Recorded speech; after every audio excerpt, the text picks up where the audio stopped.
Well, good afternoon, folks. Warm welcome to you if you've not been here before.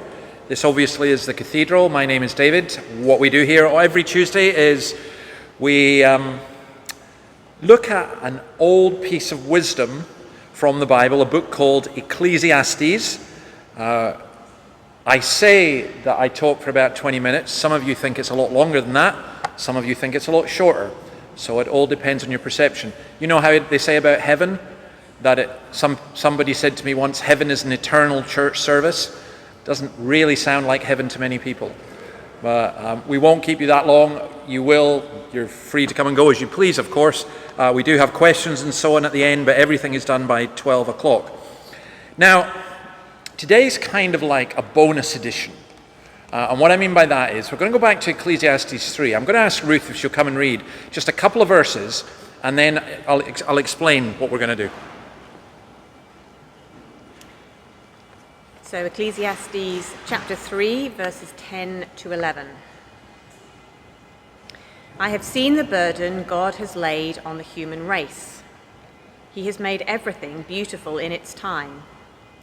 He has also set eternity in the human heart, yet no one can fathom what God has done from beginning to end. Okay, now we're going to look. This burden of beauty and the burden of eternity. How many of you know who Jordan Peterson is? Yeah, okay. Did anyone here go and see him when he was in Sydney?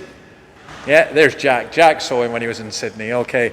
Apparently 2,000, mainly young men, queued to go and hear him. Now, it's really interesting. When you hear him talk, I remember him saying once, how come I'm not a Christian and I talk about what the Bible talks about and thousands, in fact millions of people want to listen? He's got one lecture on Genesis that the last time I looked, I think 12 million people.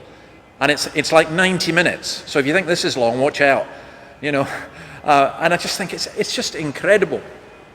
And I saw this clip that I wanted to play last week as part of the talk, and then I realized it's worth something all on its own.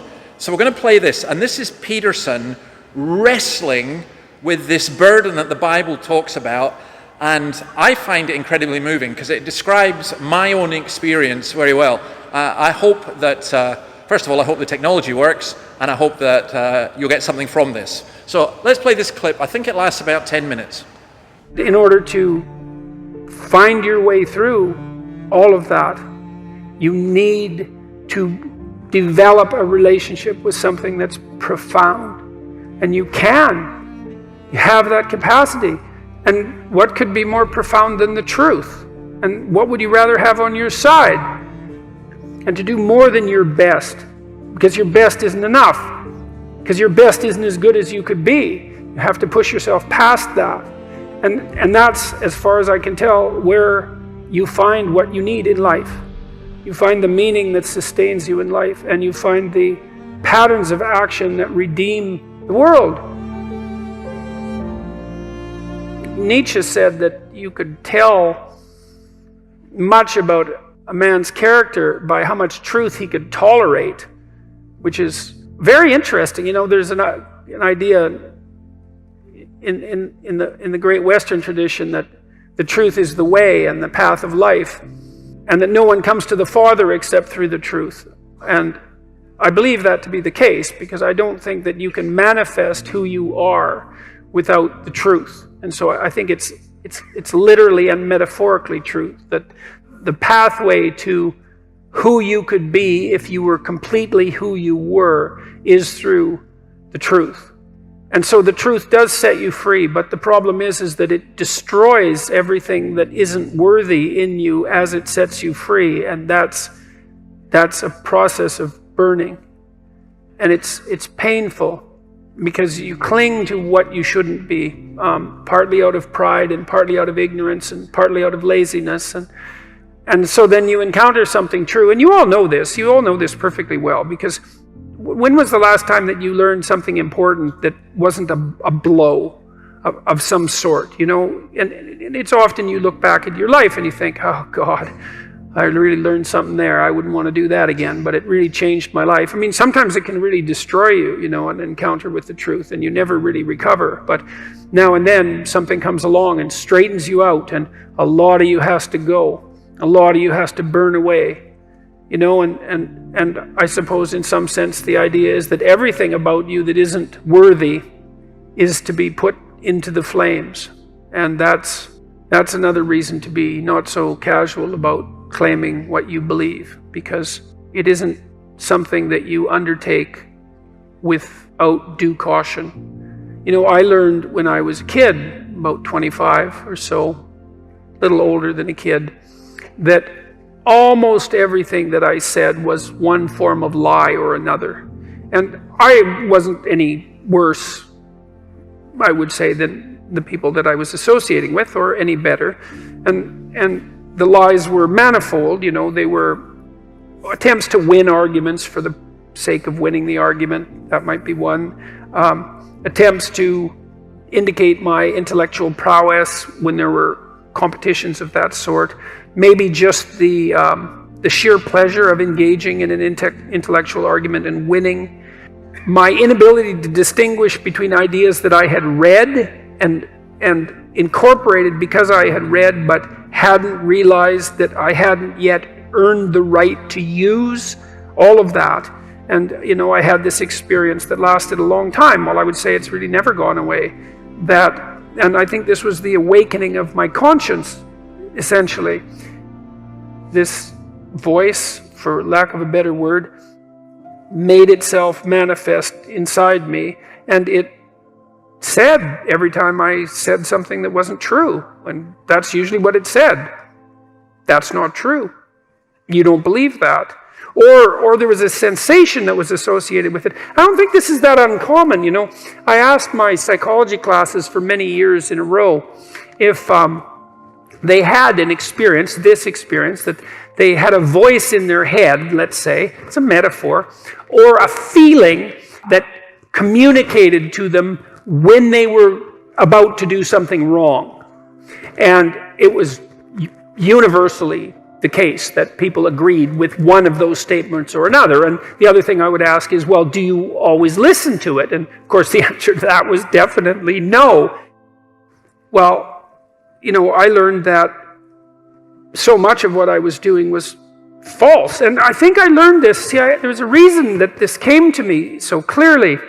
I was trying to understand why people did terrible things.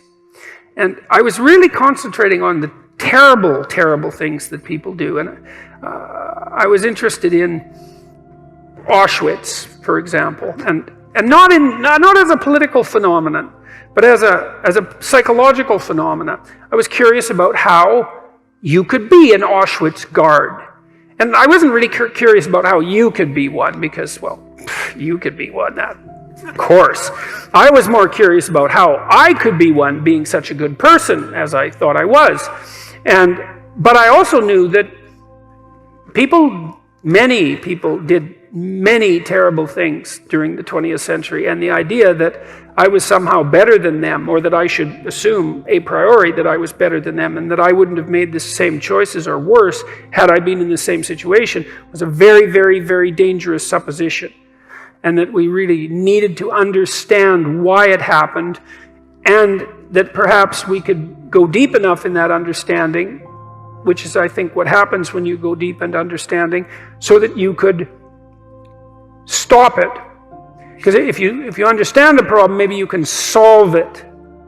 And at least in part, I came to believe that the problem was, as Solzhenitsyn said, that the problem is that the line between good and evil runs down every human heart. And I was reading Jung at the same time, and he believed that the human soul was a tree whose roots grew all the way to hell, and believed also that in the full investigation of the shadow, which was the dark side of the human psyche, was that it was bottomless, essentially, that it was like an experience of hell. And that also struck me as true. And that the way to stop those sorts of things from happening was to stop yourself from being the sort of person who would do it, who would even start to do it. Because the other thing you learn when you learn about atrocities of that sort, for me it was a matter of understanding that the way to stop such things from happening, the way to remember properly, is to understand that you could do it, that you could do those terrible things, because the people who did them were like you. And that the way out of that is to stop being like that. And the way you stop being like that is by ceasing to tell yourself lies that you don't believe in and that you know you shouldn't act out. And that's made a huge difference in my life, for better or for worse. I mean, it was a very uncanny experience, I would say, because it's very discombobulating to experience yourself as fragmented enough so that much of what you do and say is actually false. It's a lot of work to clean that up. A lot. But the consequences are, in principle, worthwhile.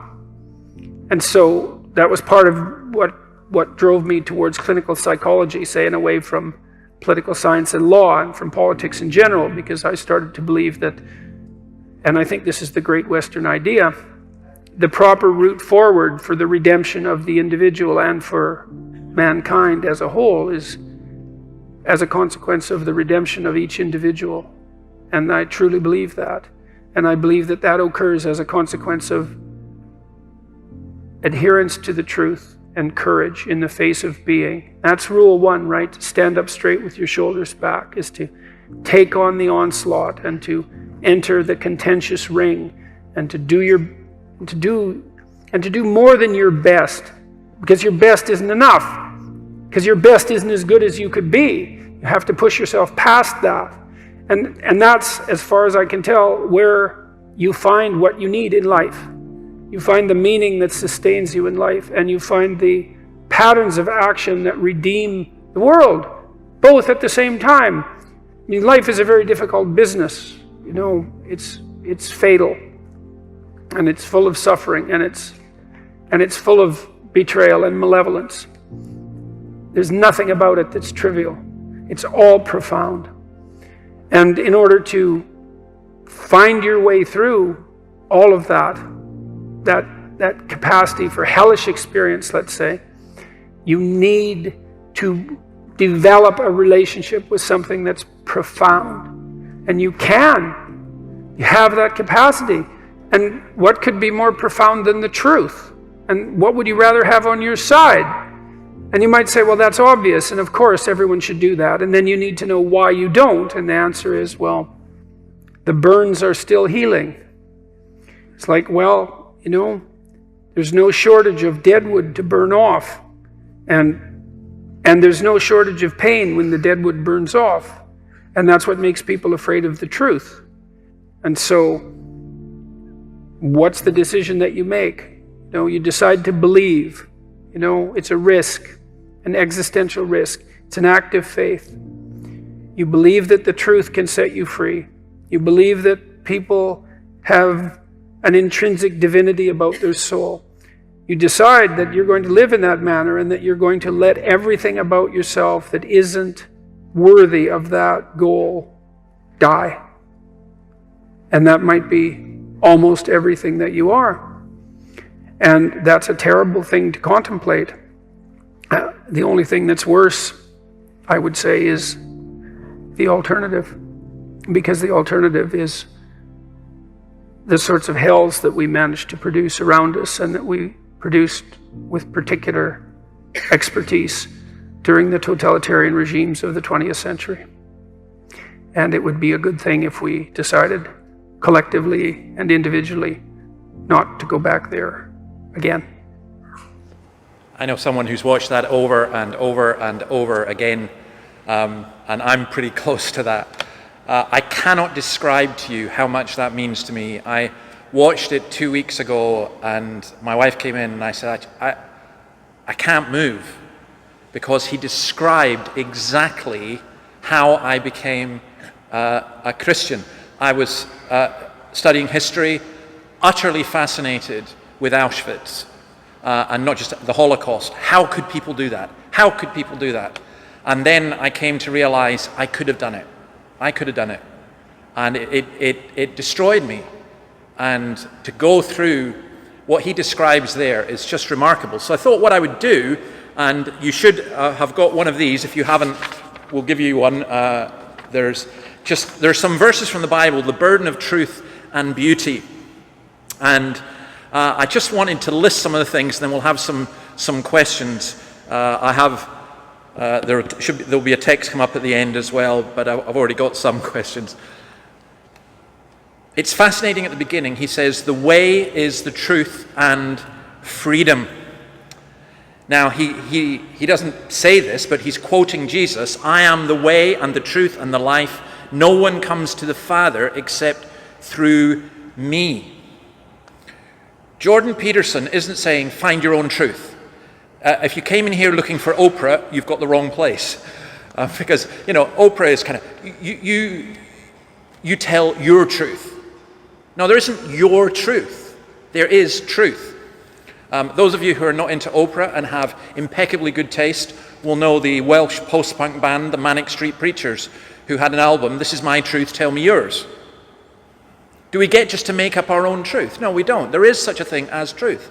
And that is so important. But what he points at or hints at is truth is defined not just in a series of propositions, but truth is in a person. To the Jews who had believed him, Jesus said, if you hold to my teaching, you are really my disciples. Then you will know the truth, and the truth will set you free. Here's the paradox I find in life. When I was 14, 15, I knew everything. And the more I go on, the more I know, the more I realize what I don't know. And I would say that rather than that, he uses the wonderful word, one of my favorite words, discombobulating. Always wanted to use that word. Discombobulating. Rather than that being discombobulating, I find it really reassuring. So we need truth, and Jesus is the truth. Second thing, which was just brilliant, truth hurts. There was a Scottish band called Nazareth who had a song called Love Hurts. A very Scottish song. Love, it takes a lot of pain, it takes a lot of pain. But it does. Love does hurt. But truth hurts too. He talks about truth destroying everything that isn't worthy in you, a process of burning. It's painful. When was the last time you learned something important that wasn't a blow? That is a very clever question. You can tell he's a psychologist. I think I learned the most in life in the past 20 years, 10 years ago, when I was in hospital in terrible pain. And I learned a huge amount from it. I would never want to do it again. But I absolutely did learn. And you learn so much about things. You learn from the blows that we get in life. An encounter with the truth, he says, can destroy you. That can be pretty hard, can't it? Imagine this scenario. You are a woman who's been married for 10 years. You think your marriage is great, and you go home and you discover your husband with another woman. That's the truth. But it destroys. And there can be other truths that we wouldn't want to be known about ourselves. The Word of God is living and active, says Hebrews, sharper than any double-edged sword. It penetrates even to dividing soul and spirit, joints and marrow. It judges the thoughts and attitudes of the heart. This is a church, and you've got pews, and pews are designed to make you uncomfortable. They're designed to stop you sleeping, and they work remarkably well. Most pews were designed for people who were about, on average, 1 foot shorter and 2 stones lighter than most people today.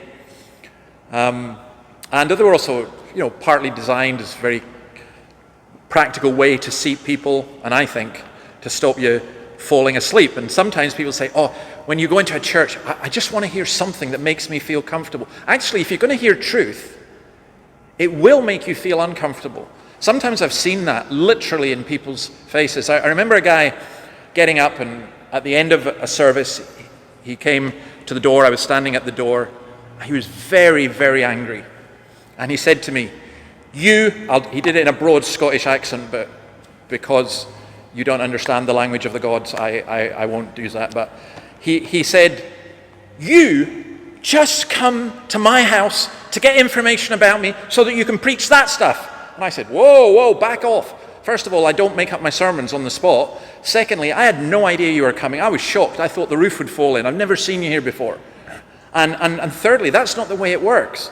I said, I tell you what's happening. I have no idea what you're talking about. But God is clearly speaking to you. And he went white. And he was an oil rig worker, and he started running down the driveway. And I just remember this old man beside me, one of my elders, who never said a word. He shouted out after him, you can run, but you can't hide. And I thought, yes, that's exactly it. When God begins to speak to you through his word, you can run, but you can't hide. Truth hurts.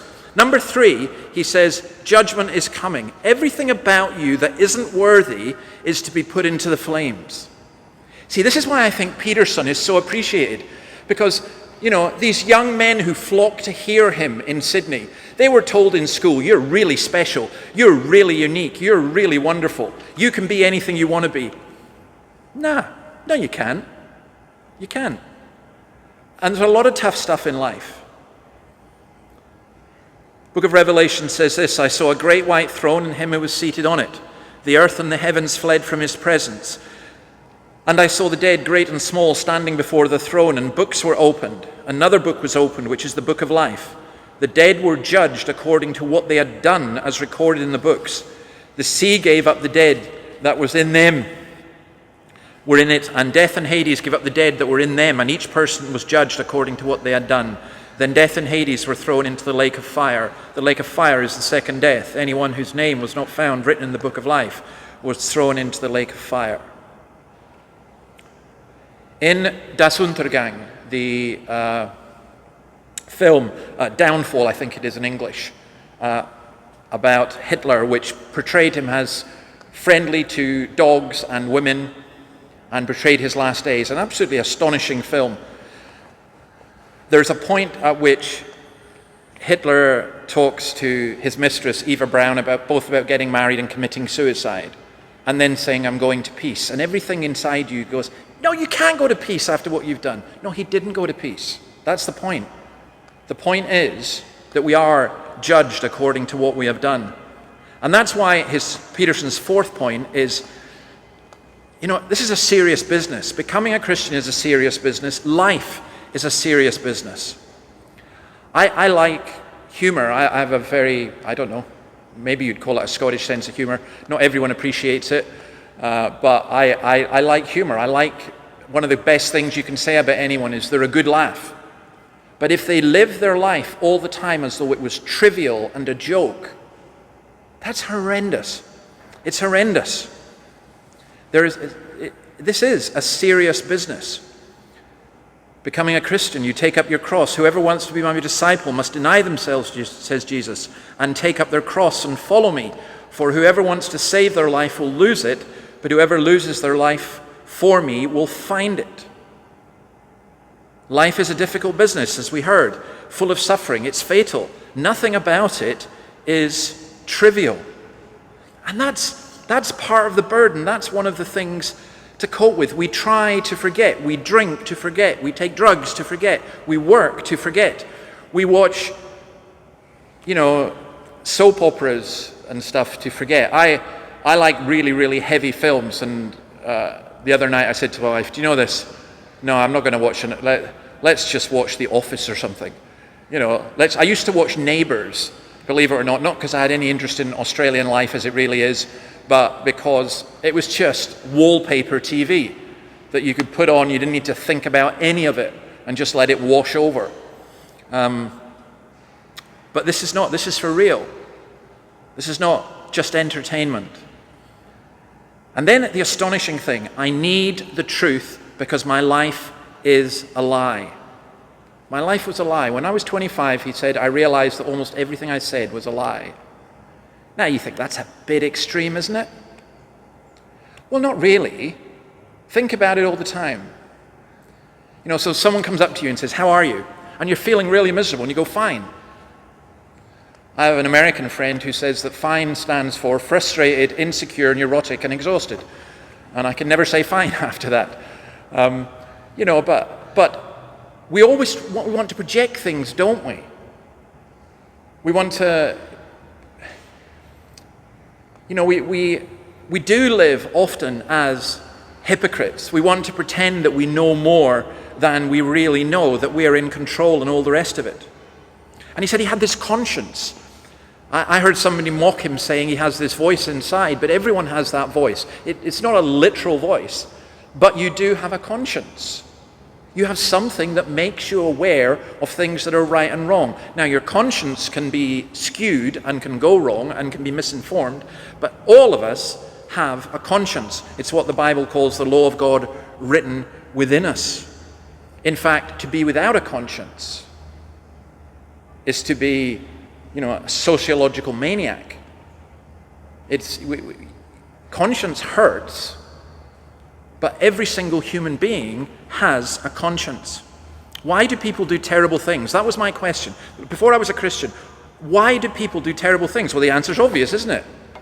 It's the George Bush philosophy. There's the good guys, there's the bad guys. It's the philosophy that exists on social media. You're good or you're bad. But what if Solzhenitsyn was right, that the line between good and evil goes right through the middle of every human heart? In other words,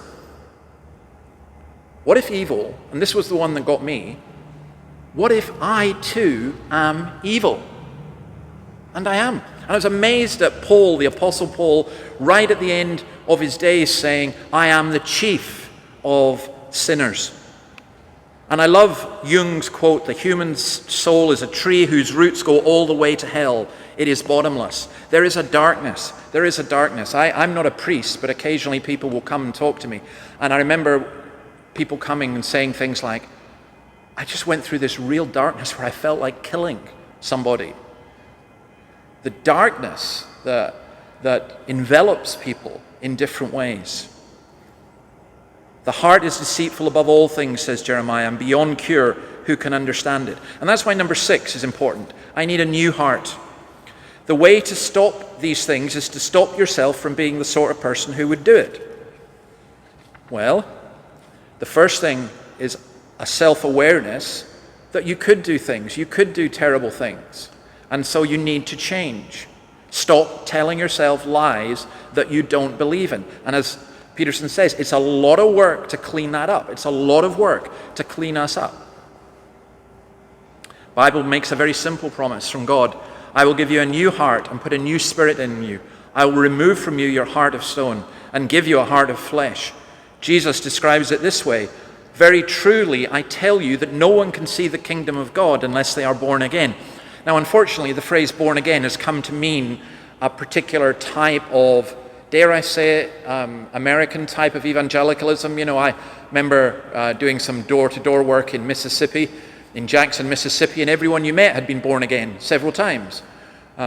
Most of the people in jail had been born again as well. Now, it's been used as a caricature, but born again is the idea of rebirth. It's the ultimate makeover. It's the ultimate renewal.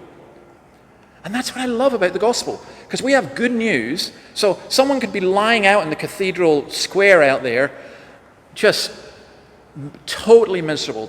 I had a friend who, before I knew him, he'd been the mayor of a Scottish town, and then he got really into drink, and he had 2 Rolls Royces, he drank all of it away. He drank his business away, he drank his family away, and one day he was literally lying in the gutter at the railway station, and who knows what happened to him, but just something happened, and he said, I'm going to die, or I have to find new life. And he went off to a church rehab center, he became a Christian, and he was a remarkable man for the rest of his days.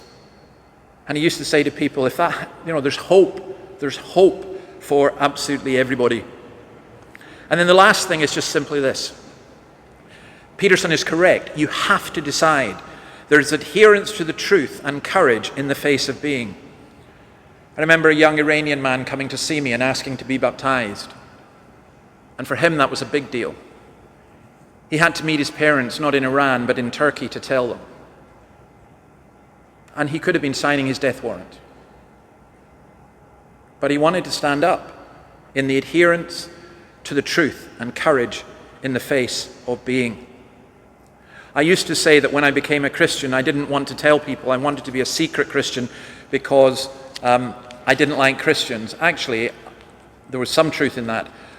But I think also I was just scared of the consequences of standing up as a Christian. I thought, I can be a secret Christian and not tell anyone. And we were talking about this earlier, some of us. That's impossible. It's impossible. What's happened to you? What's happened to you? You got religion. You turned holy. What's happened? But you have to decide. Because to say you're doing your best, no, your best isn't enough. You need to find meaning. You need to find something that sustains you. You need to find what Peterson calls patterns of redemption. You need to develop a relationship with something that's profound. And you can have that relationship, the truth, so why don't we? Because the burns are still healing. You've been burned. You know what that is. And you are terrified. This is maybe way too much personal information. But after I broke up with my first girlfriend, or she broke up with me, to be more accurate, I determined that was it. I knew then at 15 years old, you could never trust women. That was it. You could just never trust a woman again. I was genuinely heartbroken. And I thought, no, I've been burned, once bitten, twice shy. Okay, that's teenage angst. But in a lot of stuff, you and I know what it's like. We get burned. And some of the burning is our own fault, and some of it is other people's faults. But Peterson is right. What's your choice here? I thought at the end that way he framed the choice is superb. What's the decision you make? You decide to believe. It's an existential risk. You have faith. You believe in the value of the human soul. You believe that you need to die. Take up your cross and follow me and die. And you believe to follow the truth. And that truth is Jesus Christ. I'm not sure that Peterson's there yet, but that is what it is. And the alternative to that is worse, because the alternative to that is what produces Auschwitz, and what produces Rwanda, and what produces... I'm telling you this, we reject Christianity in this nation. We are not heading to a secular nirvana. We are descending into the pit. Joshua, if serving the Lord seems undesirable to you, choose for yourselves this day whom you will serve, whether the gods your ancestors served beyond the Euphrates or the gods of the Ammonite in whose land you're living. But as for me and my household, we will serve the Lord. Well, that's the choice we have to make. Know the truth, and the truth will make you free. Find out the truth, know it, follow it. And the truth is a person. Now, as I've said before, we've got opportunity for some questions. I've got some questions come through. And I'll give you an opportunity to ask, but most of you are very reserved Sydney-siders, so you probably won't, sitting in a pew. But if you do have a question, feel free to text it in. I've got some here already. And also, I wrote a book called Magnificent Obsession, which was designed to introduce, because I say the truth is Jesus. We say, well, who is Jesus? How do we know him? Well, I wrote a book explaining who he is, and if you'd like that, I do apologize. I promised I would bring some today, and I wasn't lying, it's just I forgot. And so I will bring them next week or send them to you. Okay, one or two questions that are here already. Can people choose God by themselves? No, because you can't do anything by yourself. So, for example, how do you choose God unless you hear about him? How do you know? So I think there are two extreme positions that people take here. The one is that it's all entirely up to me about what I do, and so on. And no, it's not. That's almost true of nothing. But the other is that, well, there's nothing I can do. What can I do? Well, God tells us, Jesus actually says, This is the work God requires, to believe in the one he has sent. Well, that's your responsibility. That's what you're called upon to do, to believe. Now, I don't think you would believe unless you knew. But the excuse of not knowing's kind of gone away a bit, because God has brought you here for a reason, for a purpose. And even those who are watching on this ridiculous device, which is so close up to me I can't stand, but never mind. That's there's a reason, there's a purpose for it. And I think that is just really, you have to decide. Now, if you want to go into all the philosophical and theological angst of saying, well, how much is it because God has spoken to me first or chosen me, and how much is it because this is what I am wanting or what I desire, I'd say don't do that. Don't do that. You decide what you're going to do. It's a bit like if I was marrying somebody, couple here, and they're standing at the front, and I say, do you take this woman to be your lawful wedded wife? Do you take this? The guy says, well, I don't know. I really need to think about that one. And I mean, did she choose me, or did I choose her, or how did this work? No, you say yes. You decide. That's it. You're going to do it. The reasons for you deciding, the background to it, everything else that's going on, sure, we'll work that out over the period, but there's a door that's open. Walk through it. You don't have to have everything worked out. So I think that's I think that's a really good question, by the way. Does Peterson actually identify Jesus as the truth to which he refers? He doesn't say in that clip, Jesus Christ is the truth, but he quotes the verse which says that Jesus is the truth. So in reality, yes. I could say, I live in a city that has the Opera House and is, the best city in Australia and has 150 miles of beaches or whatever. You all know what city I'm talking about, although I don't mention its name. So I think Peterson's doing exactly that. He is wrestling, though, with... this is where I feel for him. I feel for him so much, because he's wrestling with, if I commit myself... Because he used to say, if you asked him, did he believe in God? He would say, well, what does that mean? And how can you answer that question? And so all the rest of it. And he would say, I live my life as though God existed, which is not an answer. And he's moved on from that. His wife has become a Christian, and now he's wrestling. And I'll tell you why he's wrestling, because he grasps it a whole lot better than a lot of professing Christians do. If I go this route, it's really difficult. And so, there's a whole lot in there.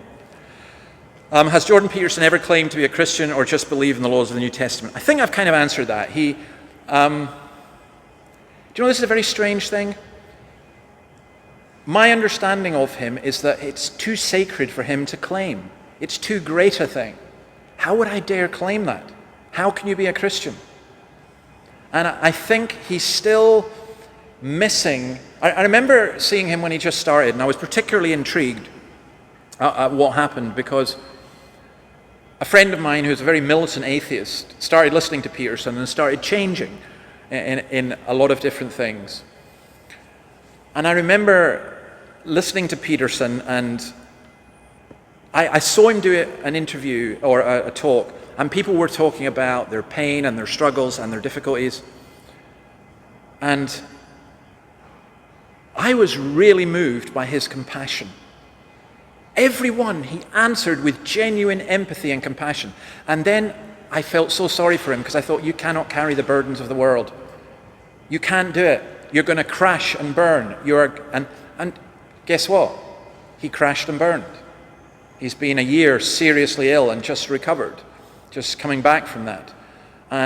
There is only one person who can bear the sins of the world. So he will claim to be a Christian in a very general sense, that societal, moral, perhaps, general belief in God at some point. Whether he has ever committed himself to follow Jesus Christ, I don't know. But it seems to me that even watching that video, he is as close as anyone can get. But close is, in one sense, close is not enough. I've got one question on that, but does anyone, before I finish with that last question, anyone want to ask anything else or say anything? Feel free. Okay, that's fine. Good, that's what I suspected. Let me finish just with this.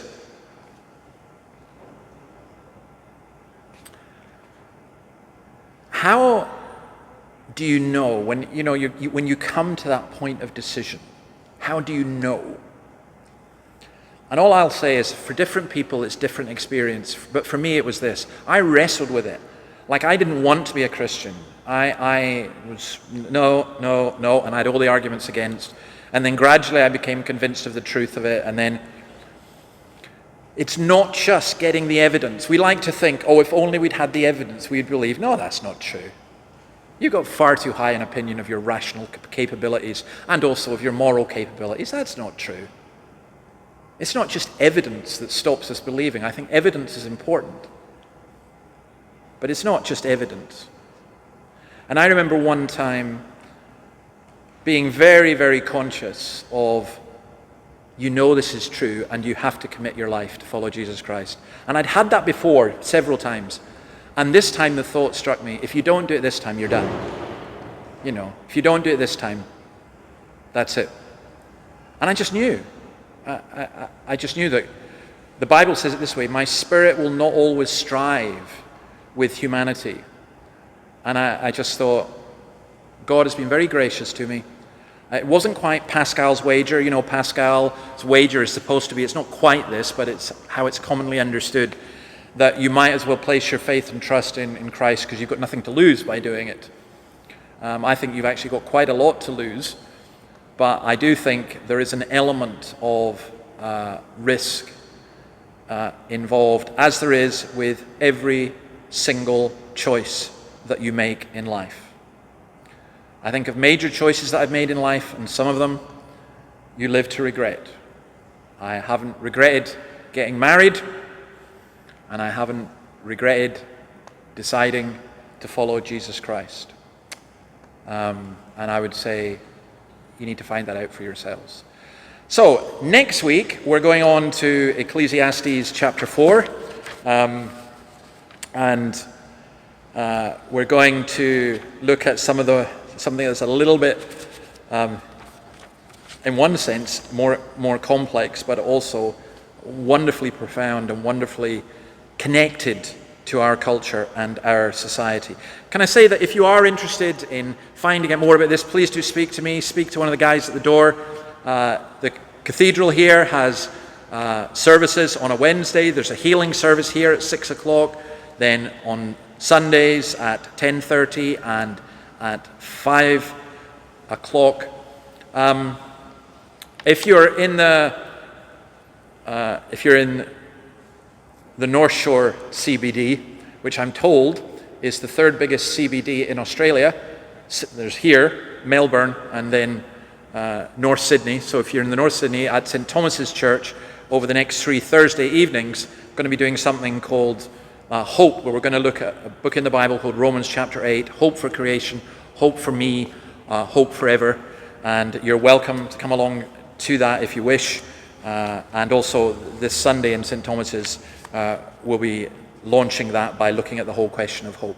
But you got any questions, got any comments, feel free to make them. We put all this online. Those of you who watch this online as well, please feel free to put in your questions. Thank you so much for being here and being so patient, and thank you for smiling even when I wasn't joking.